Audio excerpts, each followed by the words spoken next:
ನಮ್ಮ ಭಕ್ತಿ ಯಾವ ರೀತಿ ಅಂದರೆ ನನಗೆ ಒಳ್ಳೆಯದಾಗಬೇಕು, ಕೆಟ್ಟದಾಗಬಾರ್ದು. ನಮ್ಮ ಭಕ್ತಿಲಿ ಭಗವಂತನ ಹುಡುಕಾಟ ಇಲ್ಲ. ಭಗವಂತನ ಹುಡುಕಾಟದಲ್ಲಿದ್ದರೆ ಆ ಪಥದ ಕಡೆ, ಆ ಭಗವಂತನ ಕಡೆ ಅಗ್ರೆಸಿವ್ ಆಗಿ ಮುಂದುವರಿತಾನೆ. ಆ ಪರಮ ತತ್ವದ ಸಾಕ್ಷಾತ್ ದರ್ಶನ ಮಾಡಲಿಕ್ಕೆ ನೋಡ್ತಾನೆ. ನಾನು ಪರಮೇಶ್ವರನ ಅಥವಾ ಪರಮೇಶ್ವರಿಯ ದರ್ಶನ ಮಾಡೋ ತನಕ ನಾನು ಅದನ್ನು ನಂಬಲ್ಲ. ಯಾಕೆ ನಂಬಬೇಕು ಅನ್ನೋದಿರ್ತದೆ. ಯಾಕಂದರೆ ಅವನಿಗೆ ನಿಜವಾದ ಜ್ಞಾನ ಬೇಕಾಗ್ತದೆ, ವಿವೇಕ ಬೇಕಾಗ್ತದೆ, ಅರಿವು ಬೇಕಾಗ್ತದೆ. ಆದರೆ ನಾವು ಮಾಡೋ ಭಕ್ತಿ ಅಂಧವಿಶ್ವಾಸದ ಭಕ್ತಿ. ಪ್ರತಿಯೊಬ್ಬರಿಗೂ ಅನಿಸ್ತದೆ ತಾನೇ ದೊಡ್ಡ ಭಕ್ತ, ತಾನೇನು ಭಕ್ತಿ ಮಾಡ್ತಾ ಇದ್ದೀನೋ ಅದಕ್ಕಿಂತ ಸರ್ವಶ್ರೇಷ್ಠ ಭಕ್ತಿ ಮತ್ಯಾವುದೂ ಇಲ್ಲ, ಈ ರೀತಿ ಅಂದ್ಕೊಂಡಿರ್ತಾರೆ. ದೇವರಿಗೆ ಏನಾದರೂ ಕಾಣಿಕೆ ದಕ್ಷಿಣೆ ಕೊಟ್ಟು ಅದಕ್ಕೆ ಸಬೂತಿಡುವ, ಹೆಸರು ಬರೆಸುವ ಭಕ್ತಿ ನಮ್ಮದು. ಭಕ್ತಿಗೆ ಸಮರ್ಪಣೆ ಬೇಕು. ಯಾರಲ್ಲಾದರೂ ನಿಜವಾದ ಭಕ್ತಿ ಮೂಡ್ತು ಅಂದರೆ ಅವನ ಮನಸ್ಸು ಒಡೆದು ಹೋಗ್ತದೆ, ಮನಸ್ಸು ಚಿನ್ನ ಭಿನ್ನ ಆಗ್ತದೆ. ಯಾಕೆಂದರೆ ನಮ್ಮ ಲೆಕ್ಕಾಚಾರದ ಪ್ರಕಾರ ಬ್ರಹ್ಮ ನಡೆಯಲ್ಲ, ಬ್ರಹ್ಮನ ಲೆಕ್ಕಾಚಾರದ ಪ್ರಕಾರ. ಬ್ರಹ್ಮ ಅವನ ಲೆಕ್ಕಾಚಾರದ ಪ್ರಕಾರನೇ ನಡೀತಾನೆ. ಹಿಂದಿನ ಕಾಲದಲ್ಲಿ ಇದನ್ನು ಹೇಳ್ಕೊಡ್ಲಿಕ್ಕೆ ಗುರುಗಳಿರ್ತಾಯಿದ್ರು. ಅವರು ನಮಗೆ ಭಕ್ತಿ ಹೇಳ್ಕೊಡ್ತಾಯಿದ್ರು, ಭ್ರಮೆಯಿಂದ ಹೊರತರ್ತಾಯಿದ್ರು, ಅಂಧವಿಶ್ವಾಸದಿಂದ ಹೊರತರ್ತಾಯಿದ್ರು. ಆದರೆ ಈಗ ಆ ಗುರು ಪರಂಪರೆ ಇಲ್ಲ. ಈಗಿಲ್ಲಿ ಕೋರ್ಸ್ನ ಪರಂಪರೆ, ಶಿಬಿರದ ಪರಂಪರೆ. ಅಲ್ಲೆಷ್ಟು ಹೇಳ್ತಾರೋ ಅಷ್ಟು ಜ್ಞಾನ ಮಾತ್ರ ನಮಗಿದೆ. ನಾವು ಆ ಪರಮ ತತ್ವನ ತಿಳ್ಕೊಳ್ಬೇಕು ಅಂತ ಸ್ವಂತ ಅಧ್ಯಯನ ಮಾಡ್ತೀವ? ಮಾಡಲ್ಲ. ದೈವತ್ವದ ಪ್ರಾಪ್ತಿ ಮಾಡ್ಕೊಳ್ಳೇಬೇಕು, ದೇವರ ಸಾಕ್ಷಾತ್ಕಾರ ಮಾಡ್ಕೊಳ್ಬೇಕು ಅನ್ನೋ ಪ್ರಶ್ನೆ ನಮ್ಮಲ್ಲಿ ಹೇಳಲ್ಲ. ಈ ಭಕ್ತನ ಮುಖವಾಡ ಹಾಕ್ಕೊಂಡು ಎಲ್ಲರೂ ಭಕ್ತಿಯ ನಾಟಕ ಆಡ್ತಾ ಇದ್ದಾರೆ. ನಾನೇ ದೊಡ್ಡ ಭಕ್ತ. ಈಗ ನಮ್ಮ ಭಕ್ತಿನ ತೋರಿಸ್ಕೊಳ್ಳಿಕ್ಕೆ ಸಾಧನವೂ ನಮ್ಮ ಹತ್ರ ಇದೆ, ಮೊಬೈಲ್. ನಾವೆಲ್ಲೆಲ್ಲಿ ಭಕ್ತಿ ಮಾಡ್ತೀವೋ ಅದರ ಫೋಟೋ ತೊಗೋತೀವಿ, ಎಲ್ಲೆಲ್ಲಿ ಏನೇನು ಸೇವೆ ಕೊಡ್ತೀವೋ ಅದ್ರ ಫೋಟೋ ತೊಗೋತೀವಿ. ಎಲ್ಲೇನಾದರೂ ಕಾಣಿಕೆ ದೇಣಿಗೆ ಕೊಟ್ಟರೆ, ಒಂದು ಹೂವು ಕೊಡ್ತಾಯಿದ್ರು ಸಹ ಅದ್ರ ಭಟ್ರ ಕೈಯಲ್ಲಿ, ಅರ್ಚಕರ ಕೈಯಲ್ಲಿ ಕೊಡ್ತಿರ್ಬೇಕಾದಾಗ ಫೋಟೋ ಏನು ಬೇಕೋ ಅದನ್ನು ತೊಗೊಂಡಿರ್ತೀವಿ. ಯಾಕಂದರೆ ಸ್ಟೇಟಸ್ಸಿಗೆ ಹಾಕಬೇಕಲ್ಲ, ಫೇಸ್ಬುಕ್ ಇನ್ಸ್ಟಾಗ್ರಾಮಲ್ಲಿ ಹಾಕಬೇಕಲ್ಲ, ನಾನು ದೊಡ್ಡ ದಾನಿ, ನಾನು ದೊಡ್ಡ ಭಕ್ತ ಅಂತ ತೋರಿಸ್ಕೋಬೇಕಲ್ಲ. ಇದು ಭಕ್ತಿನ? ಭಕ್ತಿ ಅಂದರೆ ತೋರಿಸ್ಕೊಳ್ಳೋದಲ್ಲ. ನಿಮ್ಮಲ್ಲಿ ನಿಜವಾದ ಭಕ್ತಿಯ ಉದಯ ಆದಾಗ ನೀವು ಭಗವಂತನಿಗೆ ಏನಾದರೂ ಹೇಳೋ ಅವಶ್ಯಕತೆಯೇ ಇಲ್ಲ, ಏನೂ ಕೇಳೋ ಅವಶ್ಯಕತೆಯೇ ಇಲ್ಲ. ಯಾಕೆಂದರೆ ನಿಮ್ಮೊಳಗಿನ ಮನಸ್ಸಾಕ್ಷಿಗೆ ಗೊತ್ತಿದೆ ನೀವೇನು ನಾಟಕ ಆಡ್ತಾಯಿದ್ದೀರಾ, ಏನು ಸ್ವಾರ್ಥ ತುಂಬಿದೆ, ಯಾವ ರೀತಿಯ ಭಕ್ತಿ ನಿಮ್ಮದು, ಅದಕ್ಕೆಲ್ಲ ಗೊತ್ತಿದೆ. ನಿಜವಾದ ಭಕ್ತಿ ನಿಮ್ಮಲ್ಲಿ ಉದಯ ಆದಾಗ ಆ ಭಗವಂತ ಸಾಕ್ಷಾತ್ ನಿಮ್ಮ ಜೊತೆ ಮಾತಾಡ್ತಾನೆ. ನಿಜವಾದ ಭಕ್ತಿ ನಿಮ್ಮಲ್ಲಿ ಮೂಡಿದಾಗ ನೀವು ದುರ್ಗುಣಗಳಿಂದ ಹೊರ ಬಂದಿರ್ತೀರ, ಮುಕ್ತರಾಗಿರ್ತೀರ. ನಿಮ್ಮ ಅಹಂಕಾರ, ನಾನು ಕೊಟ್ಟೆ, ನಾನು ಮಾಡಿದೆ, ಈ ಅಹಂಕಾರ ಸಹ ನಾಶ ಆಗಿರ್ತದೆ. ನೀವು ಮಾಡೋ ಸಾಧನೆ ಏನೇನು ಇದೆಯಲ್ಲ ಅವೆಲ್ಲ ನಾಶ ಆಗ್ತದೆ. ಯಾವಾಗ ನಿಮ್ಮೊಳಗೆ ಅಹಂಕಾರ ಮೂಡ್ತದೋ ಆವಾಗ. ನಾನು ದೇವರಿಗೆ ಹೂವು ತಂದು ಕೊಟ್ಟೆ, ನಾನು ದೇವರಿಗೆ ಅನ್ನದಾನಕ್ಕೆ ಅಕ್ಕಿ ತಂದು ಕೊಟ್ಟೆ, ನಾನು ಅದನ್ನು ಕೊಟ್ಟೆ, ನಾನು ಇದನ್ನು ಕೊಟ್ಟೆ, ನಾನು ಮಾಡಿದೆ ಅಂದರೆ ನೀವು ಮಾಡಿದರ ಪ್ರಯೋಜನ ನಿಮಗೇನು ಸಿಗಲ್ಲ. ಅಹಂಕಾರ ಪ್ರಕಟ ಆಯಿತು ಅಂದರೆ ನೀವು ಅಸುರ ಆಗಿದ್ದೀರಾ ಅಂತ. ದೇವತೆ ಮತ್ತು ಅಸುರರಿಗೆ ವ್ಯತ್ಯಾಸ ಏನು? ಅಸುರ ಅಹಂಕಾರದಿಂದ ನಡ್ಕೋತಾನೆ, ದೇವತೆಗಳು ನಮ್ರತೆ ವಿವೇಕದಿಂದ ನಡ್ಕೋತಾರೆ. ಅಸುರರು ಸಹ ಶಕ್ತಿಯ ಸಾಧನೆ ಮಾಡಿದರು, ಅಸುರರು ಸಹ ಅಹಂಕಾರಕ್ಕೆ, ಅದಕ್ಕಾಗಿ ತಾನೇ ಶಕ್ತಿ ಸಾಧನೆ ಮಾಡ್ತಾಯಿದ್ರು. ಆದರೆ ಕೊನೆಗೆ ಎಲ್ಲ ಶಕ್ತಿನ ಹೊಡೆದಾಕ್ಲಿಕ್ಕೆ ಶಕ್ತಿನೇ ಬರಬೇಕಾಯಿತು. ಅಸುರರನ್ನು ಸಾಯಿಸಲಿಕ್ಕೆ ಶಕ್ತಿನೇ ಬರಬೇಕಾಯಿತು, ಆ ದೇವಿನೇ ಬರಬೇಕಾಯಿತು. ಅವರನ್ನು ವಿಧ್ವಂಸ ಮಾಡಲಿಕ್ಕೆ ಆ ದೇವಿ ಶಕ್ತಿ, ಆ ದೇವಿನೇ ಬರಬೇಕಾಯಿತು, ಆ ಸಾಕ್ಷಾತ್ ಶಕ್ತಿನೇ ಬರಬೇಕಾಯಿತು. ಅದು ಯಾವುದೇ ರೂಪದಲ್ಲಾಗಿರ್ಬೋದು, ದೇವಿ ಆಗಿರ್ಬೋದು, ಕೃಷ್ಣ ಆಗಿರ್ಬೋದು. ಶಕ್ತಿ ಸಾಧಿಸಿದರೆ ಶಕ್ತಿ ನಮ್ಮನ್ನು ನಾಶನೂ ಮಾಡಬಹುದು. ಅದು ಕೃಷ್ಣನ ರೂಪದಲ್ಲಿ ಬರ್ಬೋದು, ದೇವಿ ರೂಪದಲ್ಲಿ ಬರ್ಬೋದು, ರಾಮನ ರೂಪದಲ್ಲೂ ಬರ್ಬೋದು. ಶಕ್ತಿನ ಹೇಗೆ ಸಾಧಿಸೋದು, ಶಕ್ತಿಯ ಭಕ್ತಿ ಹೇಗೆ ಮಾಡೋದು, ಅದಕ್ಕೆ ವಿವೇಕದ ಅವಶ್ಯಕತೆ ಇದೆ. ಈ ವಿವೇಕ ಎಲ್ಲಿಂದ ಬರ್ತದೆ? ನಾವು ಆಧ್ಯಾತ್ಮಿಕದಲ್ಲಿ ಇಳಿದಾಗ. ಕೃಷ್ಣ ಅರ್ಜುನನಿಗೂ ಸಹ ಮೊದಲನೇ ಅಧ್ಯಾಯದಲ್ಲೇ ಭಕ್ತಿ ಯೋಗ ಹೇಳಿಲ್ಲ. ಅದಕ್ಕಿಂತ ಮುಂಚೆ ಬೇರೆ ಬೇರೆ ಅಧ್ಯಾಯದಲ್ಲಿ ಬೇರೆ ಬೇರೆ ಅಧ್ಯಯನ ಹೇಳಿ ಅರ್ಜುನನನ್ನು ತಯಾರು ಮಾಡ್ತಾರೆ, ಆ ಭಕ್ತಿಗಾಗಿ ತಯಾರು ಮಾಡ್ತಾರೆ. ನಾವಿಲ್ಲಿ ಕೃಷ್ಣ ಅಂದರೆ ಲೀಲಾಧಾರಿ, ಒಂದು ಶರೀರ ಅಂತ ಮಾತ್ರ ಅರ್ಥ ಮಾಡ್ಕೋತೀವಿ. ಕೃಷ್ಣ ಅಂದರೆ ಗುರುವಿನಲ್ಲಿ ಗುರು, ಜಗದ್ಗುರು. ಅವರೇನು ಹೇಳಿದಾರೋ, ಅವರೇನು ನಮಗೆ ಕಲಿಸ್ಕೊಟ್ಟಿದ್ದಾರೋ ಅದು ನಾವು ಅಳವಡಿಸಿಕೊಳ್ಬೇಕಾದಂಥ ಪಾಠಗಳು. ಇವತ್ತಿನ ಕಾಲದಲ್ಲಿ ಏನಾದರೂ ಶ್ರೀಕೃಷ್ಣ ಇದ್ದರೆ ನಮ್ಮ ಈ ಥರದ ಭಕ್ತಿಗೆ, ನಾವು ಮಾಡೋ ನಾಟಕಕ್ಕೆ ಸುದರ್ಶನ ಚಕ್ರನೇ ಬಿಟ್ಟಿರೋರು. ಕೃಷ್ಣ ಅಂದರೆ ಯಾರು? ಸಾಕ್ಷಿ. ಕೃಷ್ಣನಿಗೆ ಶರೀರದ ಜೊತೆ ಸಂಬಂಧ ಇರಲಿಲ್ಲ. ಅವರು ಯಾವ ತತ್ವದಿಂದ, ಯಾವ ಆಯಾಮದಿಂದ ಅರ್ಜುನನನ್ನು ಹೇಳ್ತಾ ಇದ್ರು, ಆ ತತ್ವ ಮತ್ತು ಆ ಆಯಾಮದಿಂದ ಅರ್ಜುನನಿಗೆ ಭಕ್ತಿನ ತಿಳಿಸ್ತಾ ಇದ್ದರು. ಈಗಲೂ ನಾವು ಆ ತತ್ವಕ್ಕೆ, ಆ ಆಯಾಮಕ್ಕೆ ಹೇಳಿದ್ರೆ ಕೃಷ್ಣ ಅವಾಗ ಏನು ಮಾಡ್ತಾಯಿದ್ರು ಅದು ನಮಗೆ ಅರಿವಾಗ್ತದೆ. ಪರ ಪಶ್ಯಂತಿ ಮಧ್ಯಮ ವೈಖರಿ. ನಮ್ಮೊಳಗೆ ಕೃಷ್ಣ ಜೀವಂತ ಆಗಿದ್ದರೆ ನಮ್ಮ ಒಳಗಿನ ಅಂಧವಿಶ್ವಾಸನ ಮೊದಲು ಕಿತ್ತೊಗೆಯಬೇಕಾಗ್ತದೆ. ಮೊದಲು ನಾವು ಗೀತೆನ, ಭಗವದ್ಗೀತೆನ ಸರಿಯಾಗಿ ಅರ್ಥ ಮಾಡ್ಕೊಳ್ಬೇಕಾಗ್ತದೆ. ಪರಮಾತ್ಮ ಪರಾದಲ್ಲಿ ಹೇಳಿರೋದನ್ನು ವೇದವ್ಯಾಸರು ಪಶ್ಯಂತಿಲಿ ನೋಡಿದ್ದಾರೆ. ಪರ ಪಶ್ಯಂತಿ ಮಧ್ಯಮ ವೈಖರಿ. ಭಗವದ್ಗೀತೆ ಶ್ರೀಕೃಷ್ಣನಿಂದ ಪ್ರಕಟ ಆಯಿತು, ಸಾಕ್ಷಿಯಿಂದ ಪ್ರಕಟ ಆಯಿತು. ಭಗವದ್ಗೀತೆಯ ಒಂದೊಂದು ಪದದ ಅರ್ಥ ಅಲ್ಲ, ಅದರ ಗೂಢಾರ್ಥನ ಅರ್ಥ ಮಾಡ್ಕೋಬೇಕು. ಭಗವಂತನಿಂದ ಬಂದಿರುವಂತಹ ಮಾತುಗಳು ಸಾಮಾನ್ಯ ಅಲ್ಲ. ಅವ್ರು ಹೇಳಿರೋದನ್ನು ಸರಿಯಾಗಿ ಡಿಕೋಡ್ ಮಾಡಿದ್ರೆ ನಮಗೆ ಭಕ್ತಿ ಏನು ಅನ್ನೋದು ಅರ್ಥ ಆಗ್ತದೆ. ಶ್ರೀಕೃಷ್ಣ ವಿಷ್ಣುವಿನ ಅವತಾರ, ಪರಬ್ರಹ್ಮ ಅರ್ಥ ಮಾಡಿಸ್ತಾ ಇದ್ದಾರೆ ಅಂದರೆ ಯಾವ ರೀತಿ ಅರ್ಥ ಮಾಡಿಸ್ಬೋದು? ಇನ್ನು ಯೋಧ, ಒಬ್ಬ ಪರಿಪೂರ್ಣ ಯೋಧ ಕೇಳಿಸ್ಕೊಂಡ್ರೆ ಯಾವ ರೀತಿ ಕೇಳಿಸ್ಕೋಬೋದು?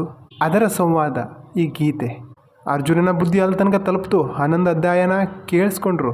12ನೇ ಅಧ್ಯಾಯದಲ್ಲಿ ಅರ್ಜುನನ ಪ್ರಶ್ನೆ ಬರ್ತದೆ. ಯಾವ ಪ್ರಶ್ನೆ?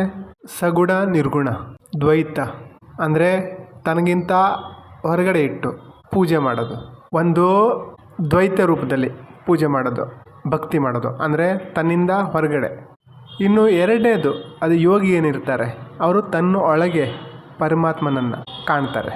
ಒಂದು ಬೇರೆಯವರ ಸೇವೆ ಮಾಡೋದು, ಪ್ರಕೃತಿ ಸೇವೆ ಆಗಿರ್ಬೋದು, ಜನರ ಸೇವೆ ಆಗಿರ್ಬೋದು, ಗುರು ಸೇವೆ ಆಗಿರ್ಬೋದು, ಅಥವಾ ಯಾವುದೋ ದೇವಸ್ಥಾನದಲ್ಲಿ ಹೋಗಿ ಒಂದು ಮೂರ್ತಿಯ ಸೇವೆ ಆಗಿರ್ಬೋದು, ಅಥವಾ ಮನೇಲಿ ಯಾವುದಾದ್ರೂ ಮೂರ್ತಿನ ಇಟ್ಕೊಂಡು ಪೂಜೆ ಮಾಡೋದಾಗಿರ್ಬೋದು. ಇವೆಲ್ಲ ಸಗುಣ. ಇನ್ನೊಂದು ರೀತಿಯ ಭಕ್ತಿ ಯೋಗಿ ಮಾಡುವಂಥದ್ದು ನಿರ್ಗುಣ ಭಕ್ತಿ. ಇಲ್ಲಿ ಭಕ್ತಿ ಮಾಡೋ ಅವಶ್ಯಕತೆ ಇರಲ್ಲ ಇವರಿಗೆ, ಯಾಕಂದರೆ ಇವರು 24 ತಾಸು ಆ ಒಂದು ಚಿಂತನೆಯಲ್ಲಿ, ಆ ತತ್ವದಲ್ಲಿರ್ತಾರೆ. ಅದು 24 ಗಂಟೆ ಚಿಂತನೆಯಿಂದ ಒಳಗೆ ನಡೆಯುವ ಆಧ್ಯಾತ್ಮಿಕ ಯಾತ್ರೆ.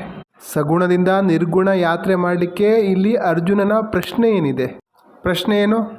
ಕೆಲವೊಬ್ಬರು ಸಗುಣದಲ್ಲಿ ಪೂಜೆ ಮಾಡ್ತಾರೆ, ಇನ್ನು ಕೆಲವೊಬ್ಬರು ನಿರ್ಗುಣದಲ್ಲಿ, ಅಂದರೆ ತಮ್ಮಲ್ಲೇ ತಾವು ನಂಬಿಕೆ ಇಟ್ಕೊಂಡು ತಮ್ಮದೇ ರೀತಿಯಲ್ಲಿ ನಿನ್ನನ್ನು ಆರಾಧಿಸ್ತಾರೆ. ನಿರ್ಗುಣದವ್ರು ಯಾರು?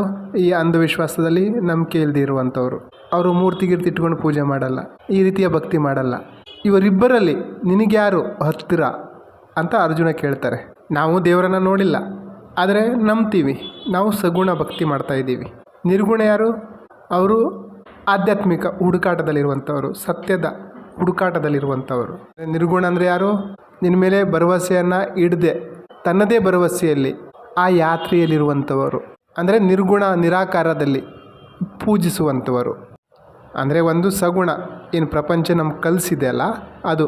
ಇನ್ನೊಂದು ನಿರ್ಗುಣ ಅಂದರೆ ತನ್ನದೇ ರೀತಿಯಲ್ಲಿ ಸತ್ಯದ ದರ್ಶನ ಮಾಡಲಿಕ್ಕೆ, ಆ ಪರಮತತ್ವದ ದರ್ಶನ ಮಾಡಲಿಕ್ಕೆ ಬಯಸುವವರು. ಅಂದರೆ ಹೊರಗಡೆ ಎಲ್ಲೂ ಏನಿಲ್ಲ, ಎಲ್ಲ ನನ್ನೊಳಗೆ ಇದೆ ಅಂತ ಅರ್ಥ ಮಾಡ್ಕೊಳ್ಳುವರು. ನಾನೇ ಬ್ರಹ್ಮ, ನಾನೇ ವಿಷ್ಣು, ನಾನೇ ಶಿವ, ಎಲ್ಲರೂ ನನ್ನೊಳಗೆ ಇರಬೇಕಾದ್ರೆ ನಾನು ಯಾಕೆ ಮಂದಿರಕ್ಕೆ ಹೋಗಲಿ, ನಾನು ಯಾಕೆ ತೀರ್ಥಯಾತ್ರೆಗೆ ಹೋಗಲಿ?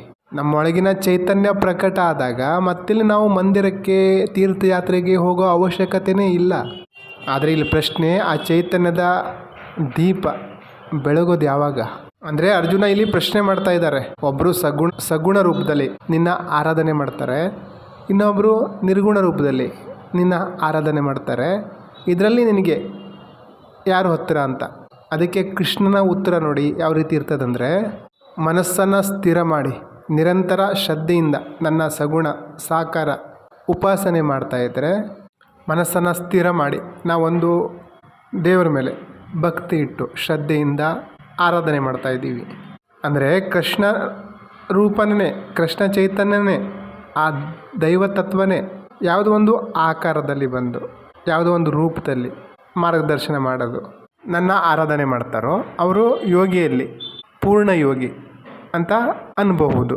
ಇಲ್ಲಿ ಏನಾಗುತ್ತೆ ಅಂದರೆ ನಾವು ಒಂದು ಪೂಜೆ ಮಾಡಬೇಕಾದ್ರೆ ನಮ್ಮ 10 ನಿಮಿಷದಲ್ಲಿ ನಮ್ಮ ವಿಷ್ಣು ಸಹಸ್ರನಾಮ ಮುಗಿದೋಗ್ಬಿಡ್ತದೆ.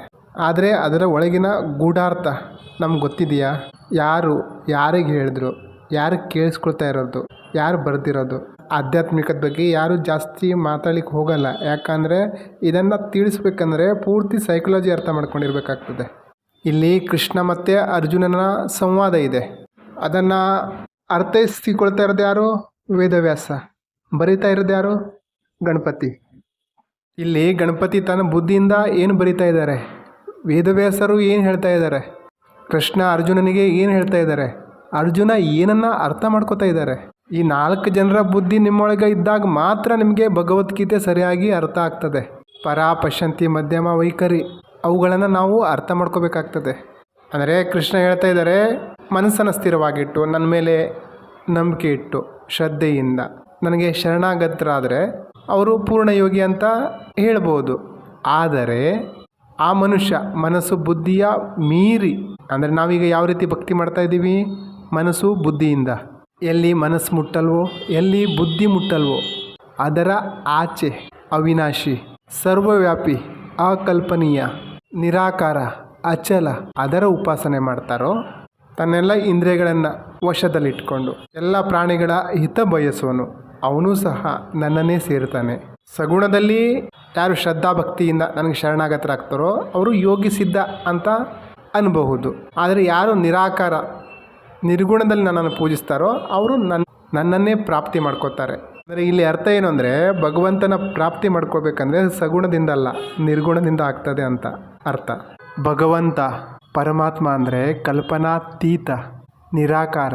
ಆದರೆ ನಮ್ಮ ಭಕ್ತಿ ಯಾವ ರೀತಿ ಅಂದರೆ, ನಮ್ಮ ಕನಸಲ್ಲಿ ಬ್ರಹ್ಮ ಬರ್ತಾರೆ, ವಿಷ್ಣು ಬರ್ತಾರೆ, ದೇವಿ ಅವರು ಬರ್ತಾರೆ, ನಮಗೆ ನಿದ್ದೆಯಲ್ಲಿ ಕೃಷ್ಣ ಬರ್ತಾರೆ, ಕೊಳಲು ಊದ್ತಾ ಇರ್ತಾರೆ. ಅಂದರೆ ಇಲ್ಲಿ ಭಗವಂತ ಹೇಳ್ತಾ ಇದ್ದಾರೆ, ನಾನು ಕಲ್ಪನಾತೀತ. ನಾವು ಭಗವದ್ಗೀತೆನ ಸರಿಯಾಗಿ ಅರ್ಥ ಮಾಡ್ಕೊಂಡ್ರೆ ನಮಗೆಲ್ಲ ಅರ್ಥ ಆಗುತ್ತೆ. ನಾವೆಷ್ಟು ಅರ್ಥ ಮಾಡ್ಕೊಂಡಿದ್ದೀವಿ. ಭಗವಂತ ಅಂದರೆ ನಿರಾಕಾರ, ಆದರೆ ನಾವು ಆಕಾರದ ಹಿಂದೆ ಬಿದ್ದಿದ್ದೀವಿ. ಭಗವಂತ ಹೇಳ್ತಾರೆ, ನೀವು ಸಗುಣದಲ್ಲಾದರೆ ನನ್ನನ್ನು ಪೂಜಿಸಿ, ನಿರ್ಗುಣದಲ್ಲಾದರೂ ನನ್ನನ್ನು ಪೂಜಿಸಿ, ಇಬ್ಬರು ನನ್ನನ್ನೇ ಸೇರ್ತೀರ. ಆದರೆ ನೀವು ಅಡ್ವಾನ್ಸ್ಡ್ ಆಗಿ ಇರಬೇಕು ಅಂದರೆ ಆ ತತ್ವದಲ್ಲಿ ಇಳಿಬೇಕಾಗ್ತದೆ. ಆ ತತ್ವದಲ್ಲಿ ಇಳಿರಿ. ಆ ಭಗವಂತನ ತತ್ವ ಏನು ಅದರಲ್ಲಿ ಇಳಿರಿ. ನೀವು 15 ವರ್ಷದಿಂದ ಭಕ್ತಿ ಮಾಡ್ತಾ ಇದ್ದೀರಾ, ನಿಮಗೆ ಭಗವಂತ ಅಂದರೆ ಏನು ಅನ್ನೋದೇ ಗೊತ್ತಿಲ್ಲ ಅಂದರೆ ಆ ಭಕ್ತಿ ಎಲ್ಲಿ ಹೋಗುತ್ತೆ? 5 ವರ್ಷದಿಂದ 10 ವರ್ಷದಿಂದ ವಿಷ್ಣು ಸಹಸ್ರನಾಮ ಮಾಡ್ತಾಯಿದ್ದೀರಾ, ವಿಷ್ಣು ಬಗ್ಗೆನೇ ಗೊತ್ತಿಲ್ಲ. ಆ ವಿಷ್ಣು ಸಹಸ್ರನಾಮದಿಂದ ಏನು ಲಾಭ? 5-6 ವರ್ಷದಿಂದ ಭಗವದ್ಗೀತೆ ಓದ್ತಾ ಇದ್ದೀರಾ, ನಿಮಗೆ ಕೃಷ್ಣ ಯಾರು ಅನ್ನೋದೇ ಗೊತ್ತಿಲ್ಲ, ಏನು ಲಾಭ? ಭಕ್ತಿ ಅನ್ನೋದು ಸುಂದರ ಶಬ್ದ. ಅದು ನಮ್ಮನ್ನು ಸಮರ್ಪಣೆ ಕಡೆ, ಸತ್ಯದ ಕಡೆ ಕರೆದೊಯ್ತದೆ. ಆದರೆ ಆ ಸುಂದರ ಶಬ್ದನ ಅರ್ಥ ಮಾಡ್ಕೋಬೇಕು ಅಂದರೆ ನಮ್ಮ ಹತ್ರ ಬುದ್ಧಿನೂ ಇರಬೇಕಾಗ್ತದೆ. ಭಕ್ತಿಯ ಒಳಗೇನೂ ಒಂದು ತತ್ವ ಇದೆ. ದೈವತ್ವನ ಪಡೀಲಿಕ್ಕೆ ಸುಲಭವಾದ ಮಾರ್ಗ ಅಂದ್ರೆ ಭಕ್ತಿ ಯೋಗ. ಅದರೊಳಗೆ ಒಂದು ತತ್ವ ಇದೆ, ಪ್ರೇಮ. ಮೀರಾಬಾಯಿ ಅವರಿಗೆ ಗಿರಿಧರ್ ಗೋಪಾಲ ಸಿಕ್ಕಿದ್ದು ಹೇಗೆ? ಕಬೀರನಿಗೆ ರಾಮ ಸಿಕ್ಕಿದ್ದು ಹೇಗೆ? ನಾನಕರಿಗೆ ಸದ್ಗುರು ಸಿಕ್ಕಿದ್ದು ಹೇಗೆ?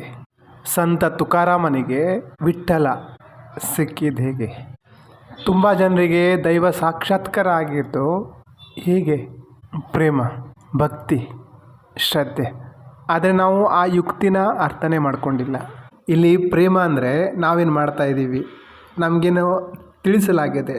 ಆ ಪ್ರೇಮ ಅಲ್ಲ, ಅದು ಹುಡುಕಾಟ, ಅಜ್ಞಾತದ ಹುಡುಕಾಟ.